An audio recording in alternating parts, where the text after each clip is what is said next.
Nuestra tierra brilla con colores propios y nuestra cultura está llena de matices relucientes. Tenemos colores únicos para nuestro carnaval. Hay un color para nuestra herencia y nuestra historia. Y están los colores de nuestro orgullo y de la dominicanidad. República Dominicana es una tierra colorida y desde hace más de 50 años, aquí el color es popular. Desde siempre y por siempre para ti, Pinturas Popular. La pintura. Mi amor, de La Famosa, todo. Y me encanta su maíz. Su leche de coco. Su maíz. Su leche de coco. Su maíz. Su leche de coco. Su Leche maíz. de coco. Maíz con coco. ¡Claro! ¡Llegué! Maíz con coco, La Famosa. ¡Ah, pero esto es nuevo! Sí, con su tierno maíz dulce y su auténtica leche de coco, hace de tus platos una fiesta de colores, olores y sabores. Maíz con coco. De La Famosa, claro. La Famosa, lo más natural. Porque lo primero es lo primero. Delante de una experta abuela, siempre hay un exquisito nutritivo plato y detrás una delicada y dulce madre que los deleita con deliciosas pastas, pescados y guisos tan ricos porque siempre lleva adelante la pasta de tomate La Famosa, que da sabor y color insuperable. Porque lo primero es lo primero, de La Famosa, claro, y La Famosa, lo más natural. Porque lo primero es lo primero. Delante de una feliz pareja siempre hay unos gandules guisados con coco o un sabrosísimo mono de gandules y detrás una sabia y tradicional herencia para cocinar tan sabrosos platos. Porque ella siempre tiene delante los gandules La Famosa, verdecitos, frescos y con coco. Porque lo primero es lo primero. De La Famosa, claro. Y La Famosa, lo más natural.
Buenas noches, amigos televidentes.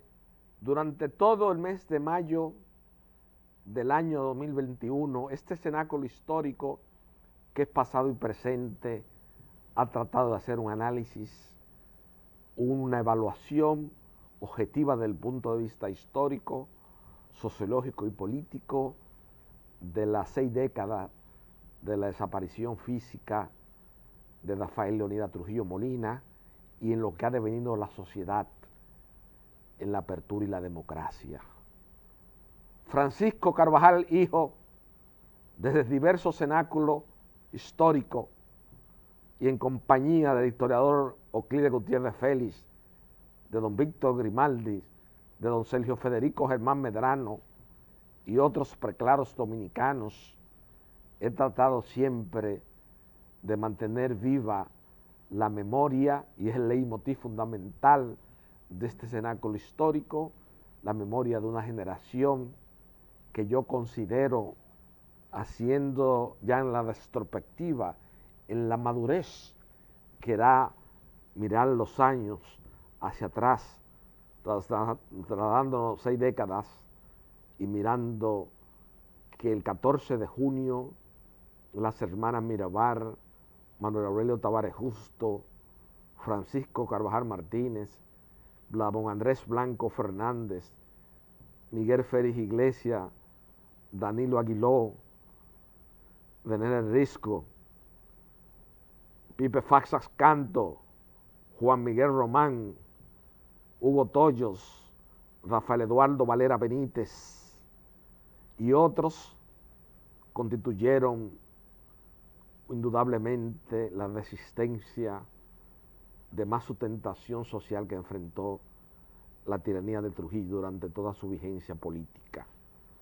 Por eso siempre yo evoco la memoria de mi padre, porque en el 14 de junio, y de acuerdo a mi lectura de diversos tratados de interpretación sobre ese periodo de nuestra historia, muchos de los autores coinciden con la tesis que esgrimía Carvajal Martínez, de que el 14 de junio tenía 2 elementos fundamentales, 2 elementos que lo diferenciaban de todas las más anteriores conspiraciones. Primero, que era el movimiento encabezado por los jóvenes de la pequeña burguesía del casco urbano de la ciudad de Santo Domingo y de otros pueblos del país, y también donde estaban los jóvenes que tenían el amor más pristino, más puro e inmaculado a la patria y a la sociedad y a un mejor bien colectivo. Ese es el aspecto fundamental, diríase, del 14 de junio, en esa ya postrimería del régimen de Trujillo. Y cuando yo establecí en televisión con Euclides y le daba una jerarquía de primer rango a las expediciones armadas de Constanza, Maimón y Estero Hondo, donde vino un amigo de infancia de mi padre, como lo fue Johnny Puchubirá, mi niño, el autor del único diario de campaña que se conoce de esas repatriaciones armadas de Constanza, Maimón y Estero Hondo, y hijo de una gran dama que dio a conocer una obra en la sociedad dominicana, que es el libro más apasionado sobre historia contemporánea nacional, como el responsable del fracaso de la Tercera República, de Víctor Manuel Medina Benet, aquel puertorriqueño que se desempeñó como secretario de la delegación norteamericana en el país. Y esa es doña Guillermina Miño de Puigdemont, la madre de Johnny, que precisamente dio a conocer esa obra. Pero esas repatriaciones armadas y la decisión política de Minerva Mirabal de designar, de hacer como homenaje y acuñar el programa mínimo de liberación nacional de los expedicionarios de Constanza, Maimón y Estero Hondo, le dio, en el ámbito de las ideas políticas, le dio una conceptualización y una depurada conciencia crítica a los movimientos del 14 de junio. Muchos de ellos ya en la postrimería del régimen de Trujillo cayeron presos bajo la égida del temible jefe del Servicio de Inteligencia Militar, como lo fue Johnny Aves García. Francisco Carvajal ha analizado muchas veces y ha hablado de la importancia de Trujillo en la legitimidad histórica del pueblo dominicano, que le dio cohesión al Estado Nacional, canceló la deuda externa. Hay mitos y hay discusiones entre diversos economistas dominicanos sobre la validez de esas afirmaciones, pero no vamos a entrar en discusión sobre esa escuela de pensamiento. Pero hay que reconocer que Trujillo era muy receloso con el concepto, con la contraer préstamos internacionales que en toda nuestra accidentada vida histórica y en toda la sociedad dominicana pretrujillista, como lo describe magistralmente 2 obras fundamentales, como lo son El caudillismo en la República Dominicana, de Miguel Ángel Monclús, y de Elías Trujillo de Luis F. Mejía, el común denominador era la contraer deudas y por eso tuvimos una accidentada vida histórica, que esa estabilidad solamente vino después del plan de evacuación y del venimiento al poder de Rafael Leónidas Trujillo Molina. Pero también ese hombre que se rodeó de lo mejor de este país, ese Trujillo que yo les recomiendo a la juventud dominicana que se lean a Víctor Manuel Medina Benet y a Hans Paul Wissen Delgado para que tengan una idea acabada. También se cometieron muchos crímenes y muchos atropellos contra esos jóvenes del 14 de junio del Movimiento Popular Dominicano, y el Johnny Aves García del Servicio de Inteligencia Militar fue muy drástico y se perdieron muchas vidas en aras de una elección de un mejor país y una mejor sociedad. Y esta noche, Francisco Carvajal Hijo, en esa especie de catarsis social que nos estamos sumergiendo a 6 décadas de desaparición física de Trujillo, he querido esta noche que me acompañe una vez más un destacado dominicano e ilustre por muchos conceptos, como lo es don Sergio Federico Germán Medrano, que de acuerdo a mi criterio y de acuerdo al criterio de un dominicano ilustre por muchos conceptos, como lo es el doctor Rafael Luciano Pichardo, devino en la apertura de la democracia, ese joven luchador del 14 de junio, en uno de los abogados civilistas más acabados que ha producido la sociedad dominicana en toda su utilidad histórica, y sobre todo figura su nombre en varias decisiones del principio fundamentales de la Suprema Corte de Justicia, como siempre me señala con mucho acierto mi entrañable amigo Rafael Luciano Pichardo. Yo quiero esta noche, al inicio de pasado y presente, que don Sergio Federico Germán Medrano le explique, le hable a la juventud dominicana para que no se repita ese escenario, para que a pesar de sus vicios y debilidades, indudablemente que en la democracia hemos avanzado. Yo he sostenido la tesis que hemos pasado de un trujillismo unipersonal a un trujillismo plural, pero yo quiero oír la voz de la experiencia, quiero oír al hombre que tiene las heridas en su pecho de muchas torturas en la 40, y cuáles fueron las conductas de esos jóvenes del 14 de junio. Yo quiero oír eso de don Sergio Federico Germán Medrano. Buenas noches, don Sergio. Buenas noches, Carvajal. En primer lugar, te doy las gracias por el aprecio que me tienes como amigo, que te conduce, ¿verdad?, a esas consideraciones sobre mi persona.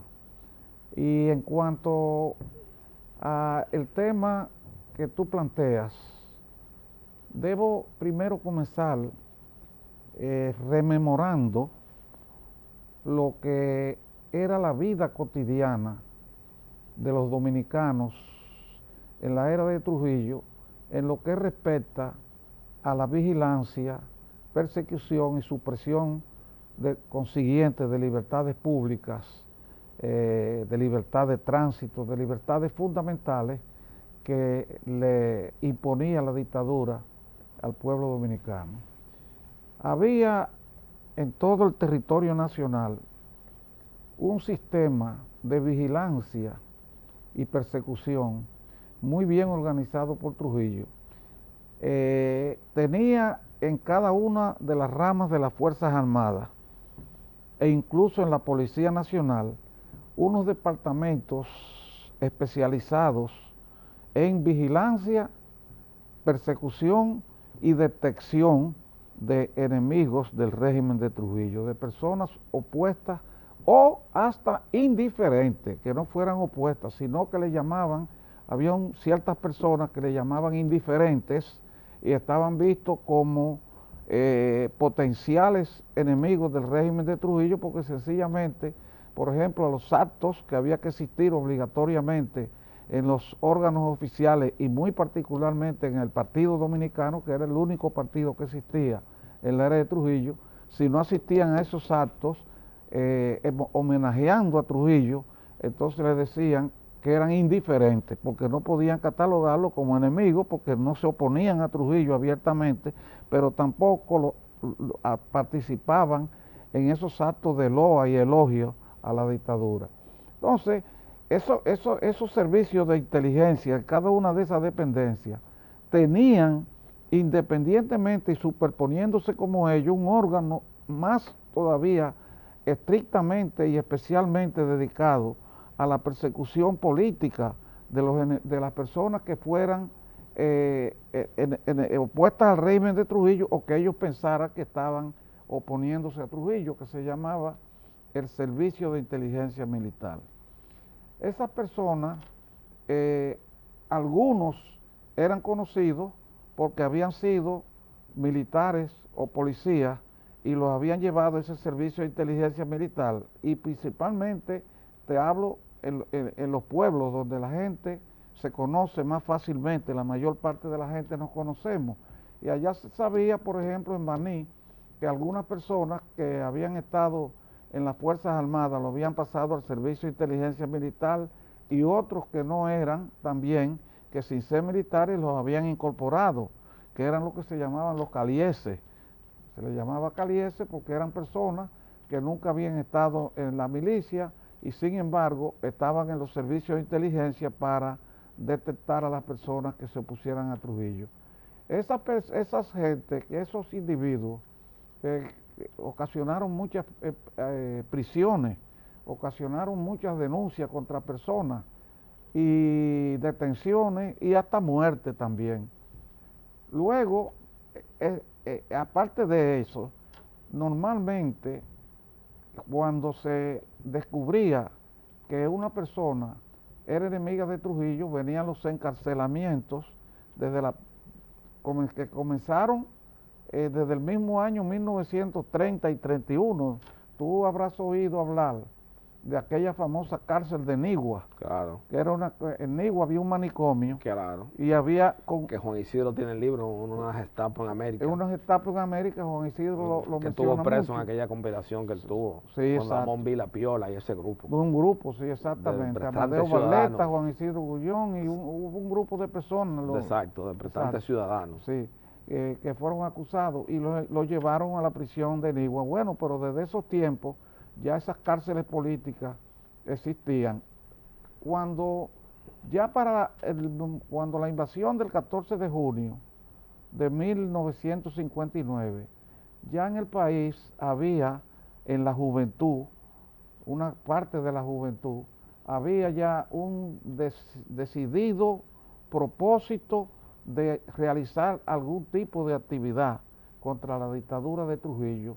Ya nosotros hablábamos y decíamos, esto no puede seguir, hay que hacer algo, pero no teníamos medios, no teníamos la forma de organizarnos, porque teníamos temor de, por ejemplo, el núcleo de Baní, de opositores a Trujillo, no sabíamos quiénes eran en San Cristóbal, o quiénes eran en Azua, o en San José de Ocoa, o en Santo Domingo, quiénes eran también los que se oponían a Trujillo. Y estábamos, se puede decir, que de una manera muy sabia desde el punto de vista de la malignidad.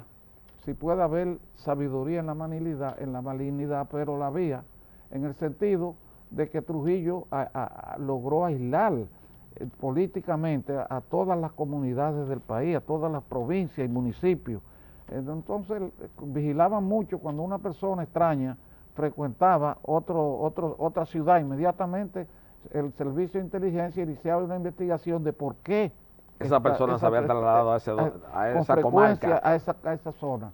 Bueno, finalmente la invasión del 14 de junio del 19, el martirologio, el heroísmo y el martirologio de los héroes de junio de 1959 condujo a que un grupo de ciudadanos prominentes, encabezados, como tú conoces, por las hermanas Mirabal, Manolo Tavares, Leandro Guzmán, Charles Bogal, y otro grupo de personas de Santiago, del Distrito Nacional principalmente, decidieran organizar un movimiento para promover una acción armada contra el régimen de Trujillo y un movimiento que llevara conciencia a la juventud y a las demás personas de que se tenía que poner fin a la dictadura ya, que no se resistía más.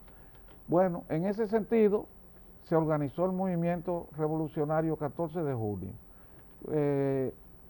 Como ese servicio era tan de inteligencia o de espionaje, era un servicio tan diseminado en las labores de incorporación de personas al movimiento 14 de junio, uno de los organizadores del movimiento en el este hizo contacto con un amigo que tenía, con quien había tenido conversaciones anteriormente y lo reputaba un opositor a Trujillo.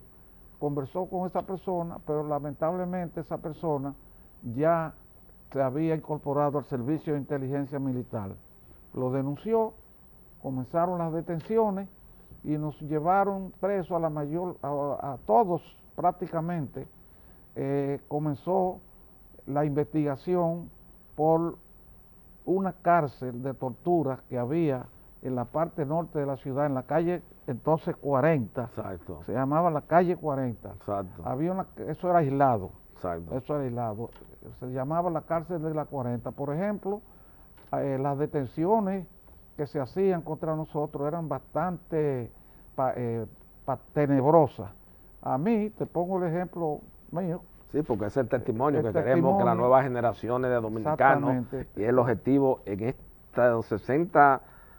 estos 60 aniversarios de la noche del 30 de mayo del año 1961, queremos dar el testimonio también de la persona que, como usted le diga a la juventud dominicana de hoy, cómo fue la 40, para que vean el significado profundo que significó el 14 de junio, las hermanas Mirabal y todo el apresamiento de Sí, pero te digo que era tenebroso todo desde el principio, porque fíjate, a mí me fueron a detener en mi casa en Baní a las 11 de la noche. La casa cerrada, durmiendo todo el mundo, tocaron la puerta y fueron 2 elementos vestidos de civil. Mi padre abrió la puerta, se identificaron como miembros del servicio de seguridad, de inteligencia militar de Johnny Javes García. Del destacamento que tenían en Baní, porque tenían un destacamento en cada ciudad. En cada ciudad de la República. Bueno, y que me estaban buscando para detenerme por orden superior, esa fue la palabra, por órdenes superior. Mi papá fue y me dijo, mire, lo están buscando preso, eso de, cuando se habla de orden superior, esa costumbre en esos personas que lo están buscando significa que no es una cuestión de aquí, que ha dado la policía de aquí orden de que lo detengan, sino que eso viene de Santo Domingo. ¿En qué usted está involucrado?, me dijo. Yo lo miré y le dije, bueno, nada. Yo no sé por qué me están buscando. No quise mortificarlo. Claro. No quise abrir un estado de desesperación en mi casa, esperando a ver qué podía ocurrir. ¿Qué podía ocurrir? Bueno, me levanté, me llevaron y me llevaron a la fortaleza, al destacamento militar del ejército, no a la policía, al destacamento del ejército. Cuando yo vi que me llevaron ahí, dije, bueno, el asunto es serio y peligroso. Porque cuando es a la policía puede ser por una cuestión más simple, una cuestión de derecho común, farsa, lo que sea. Pero ya ahí yo me di cuenta y ya yo estando involucrado en el movimiento revolucionario 14 de junio, ya que lo organicé allá en Baní, estando ya ahí, ya yo inmediatamente supuse que era por esa razón. Esa noche me llevaron a una de las celdas donde habían unos presos comunes, le dijeron que salieran, se los llevaron para otra celda y me dejaron en esa celda a mí solo. Ya tú te imaginas que eso, el hecho de dejarme solo, implicaba ya el comienzo de un terror, un terror único, inmediatamente. Al otro día por la mañana, un soldado salió conmigo, me trajo hasta la ciudad de San Cristóbal en un autobús del Instituto Politécnico Máximo Gómez. Ahí habían ya iban unos estudiantes amigos míos que iban en el autobús. Me miraron, yo los miré, nadie se atrevió a decir nada, todo el mundo en silencio. Me dejaron en San Cristóbal y cuando estaban en San Cristóbal frente a la fortaleza del ejército, ahí pasaron unas monjas en un carro Volkswagen. Las monjas se pararon, nos dijeron a dónde íbamos y nos trajeron a la capital. Cuando llegamos a la capital, el soldado les dijo que fuéramos por la 30, le indicó, entre por la 30 de marzo y doblamos ahí, y había una oficina del servicio de seguridad, en esa época, servicio de seguridad o servicio de inteligencia. Y cuando nos desmontamos, una de las monjas le preguntó, ¿qué es eso ahí? Y él le dijo, es el servicio de seguridad. Y tú sabes que la monja se presionó. Se presionaba ahí. La pobre, ella pensó que eso era el final, que a mí me traían ahí para quitarme la vida, porque eso era lo que habitualmente ocurría.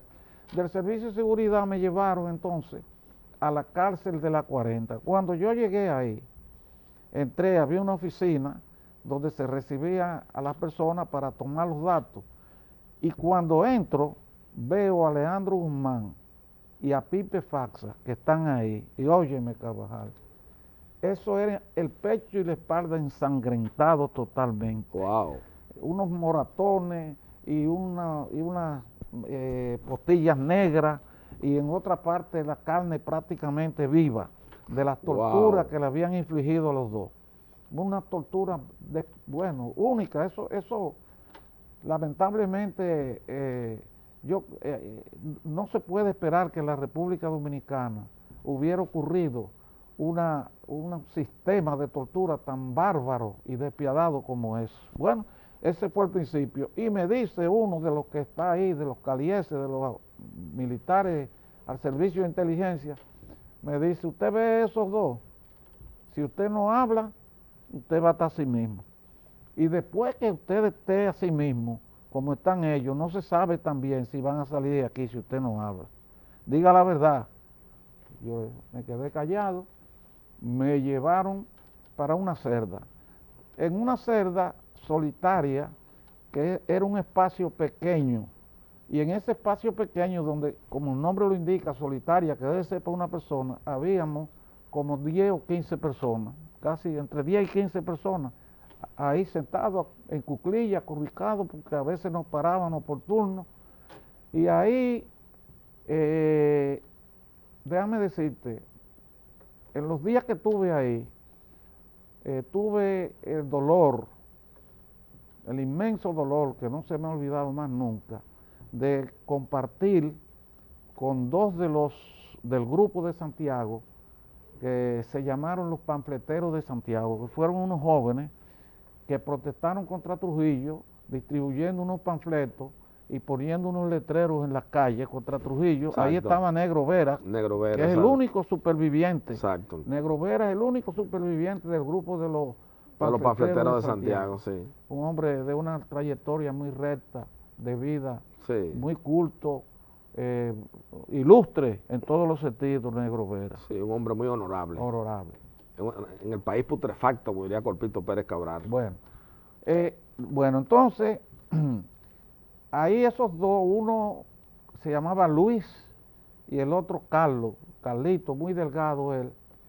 Una noche, estando ahí, los llamaron, se los llevaron, volvieron como una hora después y nos dijeron, contentos, oye esto, qué tragedia, contentos, nos dijeron, nos van a soltar mañana.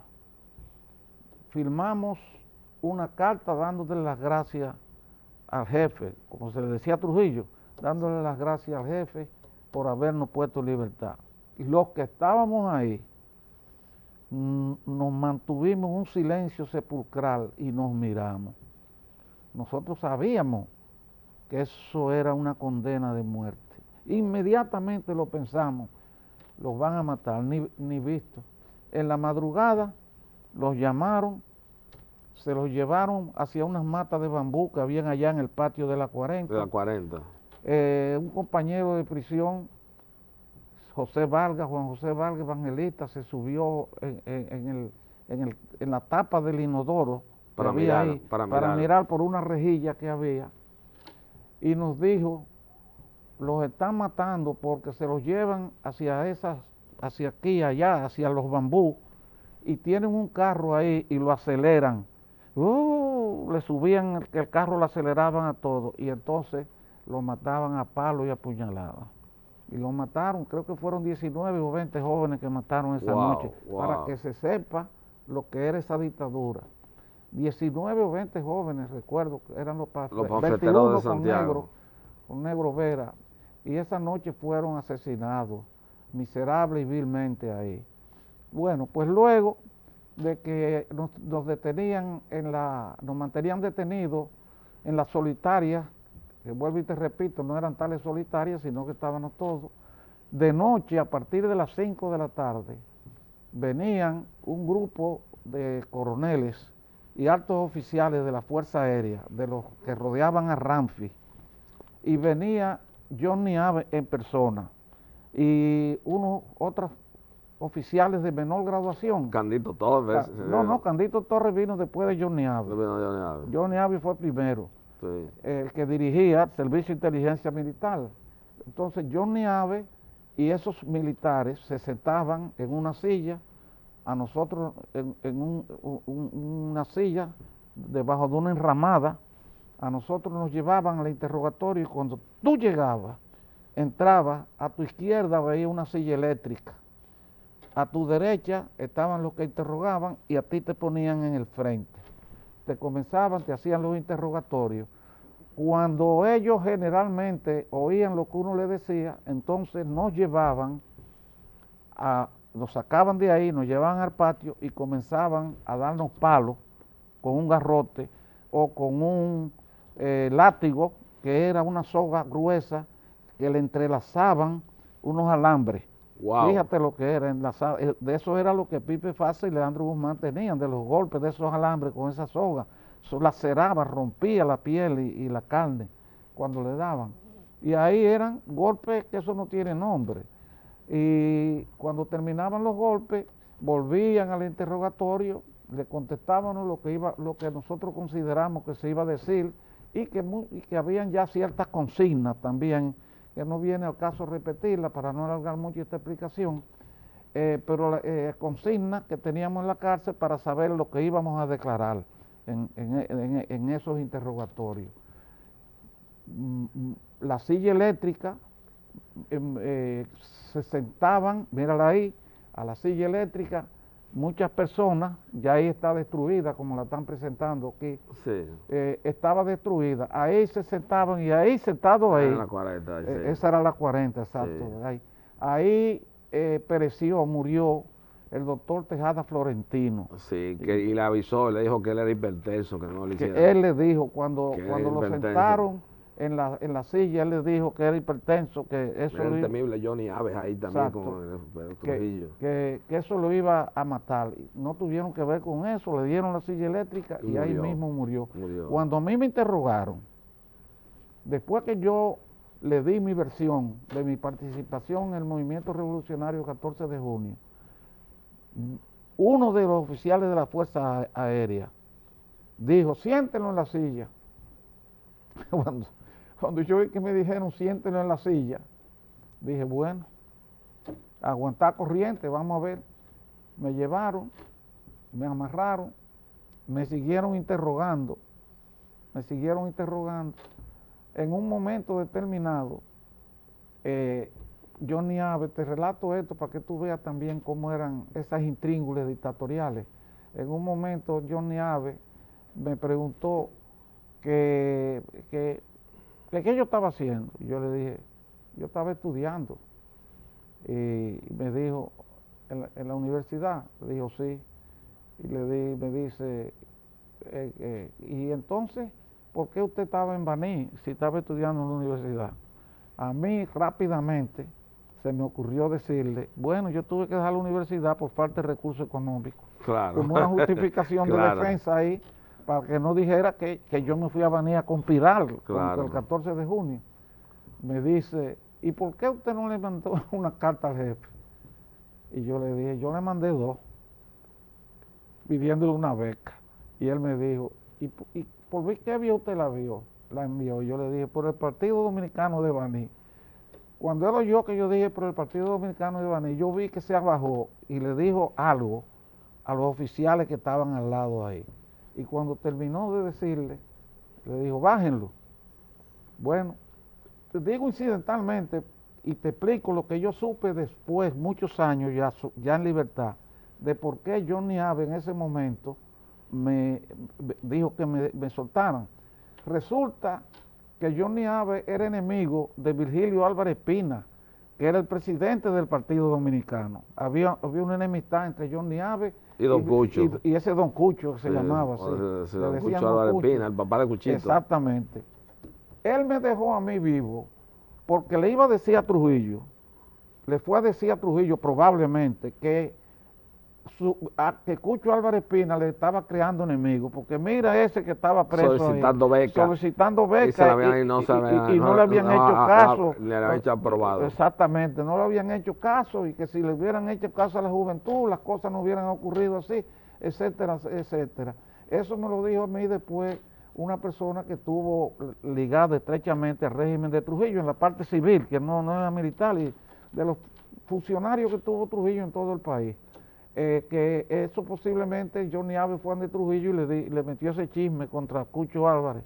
Por esa razón. Sí, siempre había en las intríngulas del poder político, al final de la pugna de los grupos. A nivel, fíjense que también ahí estaba la parte de la historia de cuando sale Anselmo Paulino también, que también eso fue un intríngulis del poder político. Sí, del poder político de Trujillo. Bueno, muy pues interesante. Mira, en la 40, después que terminaron las torturas y los asesinatos que se cometieron ahí, nos trasladaron a La Victoria. Allá fue el mismo panorama de terror y acechanzas y temores que habían en la 40, porque nos llevaron a Solitaria también. Se repitió el mismo fenómeno de la 40, que en una solitaria para una persona nos metían a 15 y a 20.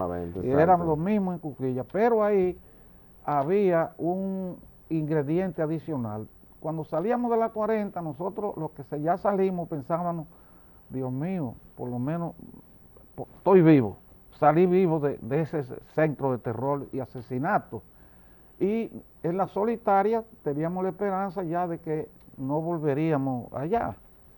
Bueno, resulta que ese sistema de cárcel esa cárcel tenía una entrada con una puerta de hierro. Después de esa puerta de hierro había un pasillo donde habían unos presos que los sacaban de solitaria y lo ponían en esa celda antes de llevarla a la celda grande a donde estaban antes presos comunes, y la habían habilitado para llevarnos nosotros.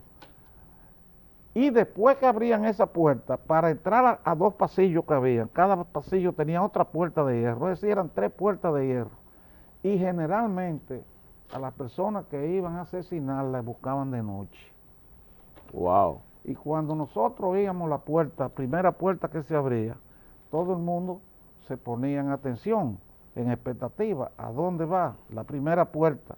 Abrieron la segunda, ahora, ¿a cuál pasillo van? ¿Al pasillo donde están los demás compañeros o al pasillo donde estamos nosotros aquí en esta solitaria? Y cuando abrían... Era noche de terror. De terror, no se dormía con eso. Constantemente iban a buscar, y eso era aterrorizante, es cierto, porque inspiraba temor que fueran a buscar a uno sabiendo que era para la muerte. Que era para la muerte, Mira, claro. estando yo todavía en esa solitaria, una noche, ocurrió eso, fueron a buscar a una persona.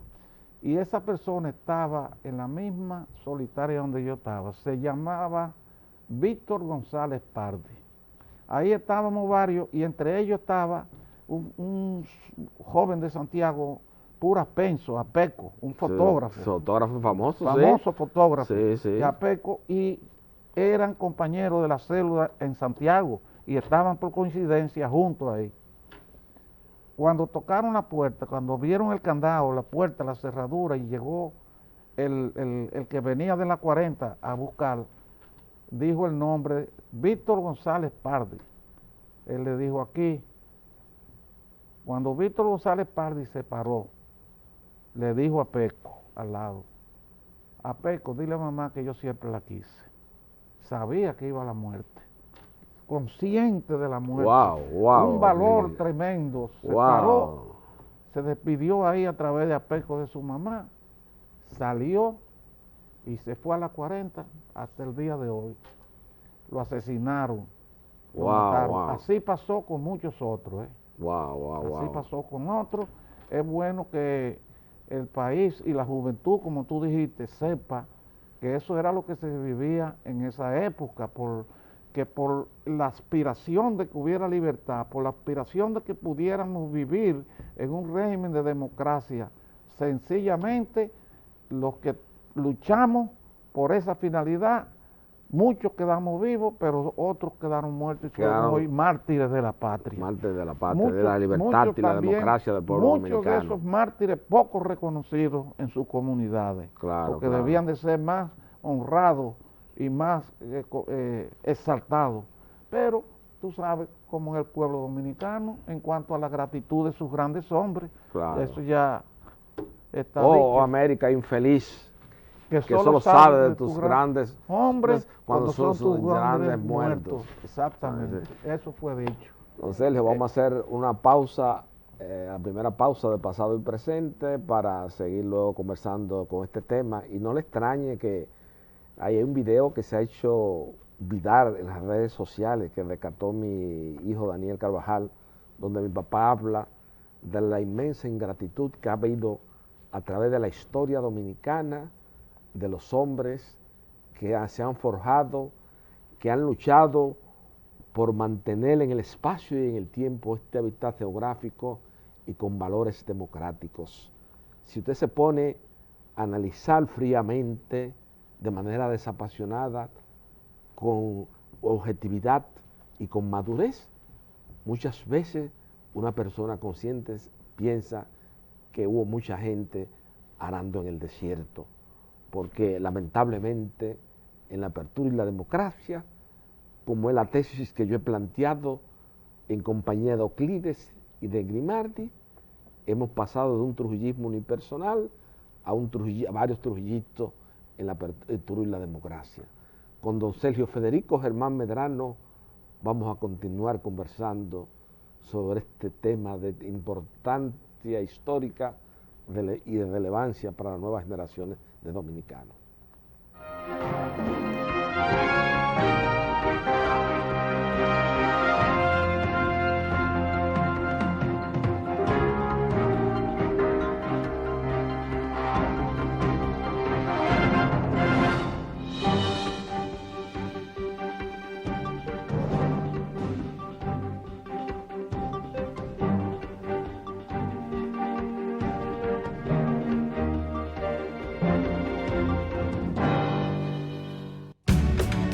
Nuestra tierra brilla con colores propios y nuestra cultura está llena de matices relucientes. Tenemos colores únicos para nuestro carnaval. Hay un color para nuestra herencia y nuestra historia. Y están los colores de nuestro orgullo y de la dominicanidad. República Dominicana es una tierra colorida y desde hace más de 50 años, aquí el color es popular. Desde siempre y por siempre para ti, Pinturas Popular. La pintura. Mi amor, de la famosa, todo. Y me encanta su maíz. Su leche de coco. Su maíz. Su leche de coco. Su maíz. Su leche de coco. Su Leche maíz. de coco. Maíz con coco. ¡Claro! ¡Llegué! Maíz con coco, la famosa. ¡Ah, pero este es nuevo! Sí, con su tierno maíz dulce y su auténtica leche de coco, hace de tus platos una fiesta de colores, olores y sabores. Maíz con coco. De la famosa, claro. La famosa, lo más natural. Porque lo primero es lo primero.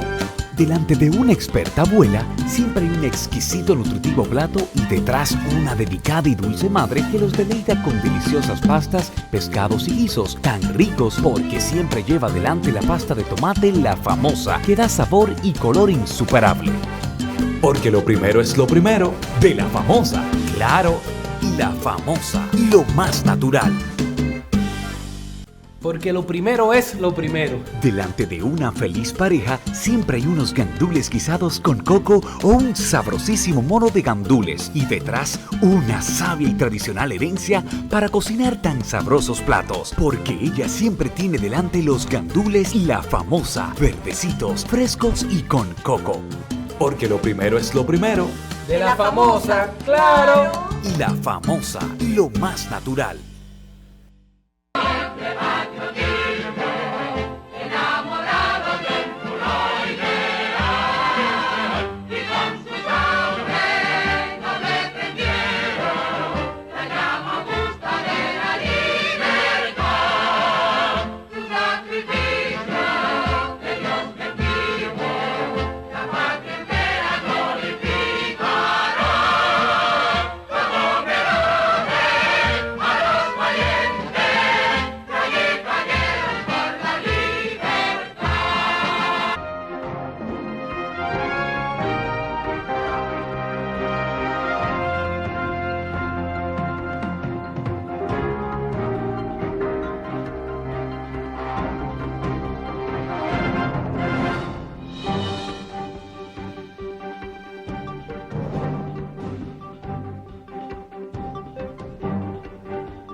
Lo que le ocurrió, el lamentable martirologio de Víctor González Pardi, yo en un momento ocurrió algo que yo pensé. ¿Qué edad tenía don Sergio? Víctor. Sí, en ese momento. Víctor tenía como 24 años, 25 a lo sumo, 22, 23 un años. adolescente. Sí, bueno, todos éramos jóvenes, muy jóvenes todos, la mayor parte. Claro.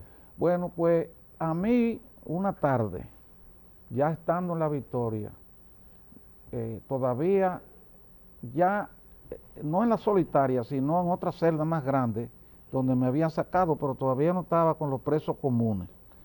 Lo digo, en las celdas que eran para los presos políticos. Y me fueron a buscar, de la 40, me fueron a buscar a La Victoria. Cuando yo vi que me fueron a buscar, pensé en que la mayor parte de los que iban a buscar y los llevaban no volvían vivos. Y dije, bueno, Dios mío, ¿será este mi último momento? Salí porque uno no puede hacer nada. Me llevaron a la segunda planta de la fortaleza esa, de La Victoria. Sí. Arriba, donde estaba el despacho del jefe de esa fortaleza, que era un coronel de apellido Frías. Cuando yo entré, ahí estaba sentada María Teresa Mirabal. La tenían ahí sentada, parece que haciéndole un interrogatorio, se le iban a llevar, la habían traído porque a las hermanas Mirabal fue despiadado, impiedoso, los interrogatorios, el trato, el maltrato que le dieron, eso fue espantoso. No quiero, es mejor ni hablarles de esa parte porque me conmociona. Pero estaba ahí María Teresa, y cuando me vio que entré y el coronel Frías le dijo a un soldado, anótalo ahí en el libro, anota y pon que yo lo entregué a esta hora y este día. Yo seguí pensando, yo ahora sonrío así, pero seguí pensando, bueno, esto es serio, esto se está cubriendo de que digan que a mí me mataron aquí, fue lo que yo pensé. Sí. Me están llevando para matarme. Me fui con esa idea, me sacaron, me subieron en los carros esos cepillos Volkswagen que utilizaban el Servicio de Inteligencia Militar y me llevaron me llevaron otra vez a la 40. Eso fue en la tarde, me dejaron en la noche ahí. Al otro día por la tarde me sacaron de la celda y me interrogó un oficial del Servicio de Inteligencia, creo que apellido Minervino, si no me equivoco, sí, el capitán Minervino. Hermano de Dante Minervino. Dante Minervino. El que escribió un libro de, ¿no se acuerda? Unas anotaciones sobre el Código Civil. Hermano, bueno. Sí, era hermano de él. Bueno, pues Dante Minervino, sí, después intervino en el asesinato de los héroes del 30 de mayo, y eso fue lo que participó con Ramfi, de lo que acompañó a Ramfi a la Hacienda María. A la Hacienda María. Y después se lo llevaron preso para la frontera y por allá se desapareció. Sí, Inver Bandera lo dejó morir de inanición.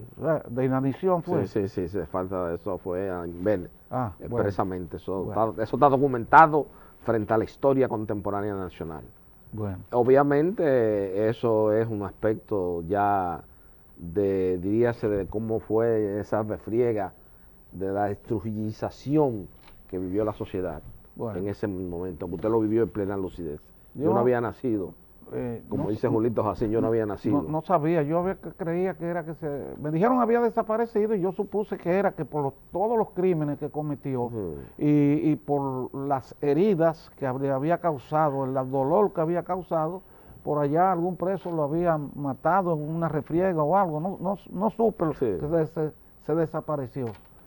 Y me interrogó, resulta que en los días en que nosotros nos detuvieron, descubrieron en Baní a un señor de un barrio que estaba haciendo unas escopetas artesanales para vendérselo a cazadores de los campos, porque en esa época tener un arma de cacería, que era una escopeta, era imposible. Entonces él hacía unas escopetas de pistones, pero una escopeta al fin y al cabo. Y resulta que me mandaron a buscar a mí para interrogarme si nosotros en el 14 de junio habíamos acumulado esa escopeta, si teníamos escopetas de esas, si teníamos otras armas, etcétera, etcétera. Entonces yo le dije, no, nosotros no teníamos armas, nosotros no, en ningún momento tuvimos armas. Pero me defendí bien porque le dije, yo sé que si usted me está hablando de unas escopetas que habían allá en Baní, yo he oído que hay un señor que fabrica escopetas, pero son escopetas que son casi cosas de juguete, no son armas de guerra. Él me miró y me dijo, no, pero en este país no se puede tener nada que signifique la posibilidad de parecerse ni siquiera a un arma de fuego. Yo me quedé callado. Me dejaron ahí esa tarde, me pusieron a limpiar el patio. Él mismo me dijo, coge ese cojo y limpia el patio aquí ahí. Me puse pasé 2 noches más ahí a la espera de qué iba a pasar. El tercer día me buscaron y me volvieron a llevar a la Victoria. Yo respiré cuando salí de ahí, dije, bueno, salí vivo, volví para la Victoria y ya tú sabes que en la Victoria fue un transcurso para una parte, después de 6 meses, comenzamos a salir, los que primero salimos a los 6 meses. Los otros fueron saliendo posteriormente y ya tú sabes que Manolo, Leandro y tuvieron ya hasta el final, años. Claro, hasta el final de la era de Trujillo. Claro, en la cárcel. Esto que yo he relatado me parece que es poco comparado con el dolor, la angustia, los sufrimientos de todos los otros familias, de los otros compañeros que fueron asesinados con motivo del movimiento revolucionario 14 de junio, e incluso todas las personas que fueron asesinadas antes de ese movimiento, porque hubieron muchos crímenes políticos en el país, de gente que sin estar organizados en movimientos revolucionarios, ni haber sido de los de que se embarcaron en Constanza, Maimón y Estero Hondo, también fueron asesinados porque eran opositores del régimen de Trujillo. Quiere decir que ese régimen no debe repetirse. Las tiranías, las dictaduras, lo que traen es dolor, miseria, angustia y desesperación en las sociedades. Bueno, amigos televidentes, don Sergio Germán Medrano, lamentablemente hemos llegado al final de este espacio de televisión, de este cenáculo histórico, donde analizamos cada sábado de manera desapasionada y objetiva los momentos estelares de la historia contemporánea nacional. hemos visto y hemos oído el testimonio desgarrador de don Sergio Germán Medrano en su prisión en la 40, en la Victoria, por pertenecer al 14 de junio, que fue el partido que, de acuerdo al criterio de Francisco Carvajal Hijo, está resumido lo más granado, lo más puro, lo más pristino, lo más inmaculado en el amor a la patria, que era precisamente lo que buscaban esos jóvenes. Lord a Manuel Aurelio Tavares Justo, lord a ese cerebro del tamaño de la catedral y con una depuración política de primera, como lo fue Minerva Mirabar, gloria a Juan Miguel Román y gloria en el recuerdo a mi extinto padre Francisco Carvajal Martínez y a Rafael Eduardo Valera Benítez, y a todos cuyo inventario y mi convención harían interminable este programa esta noche ante el país. Buenas noches, amigos televidentes.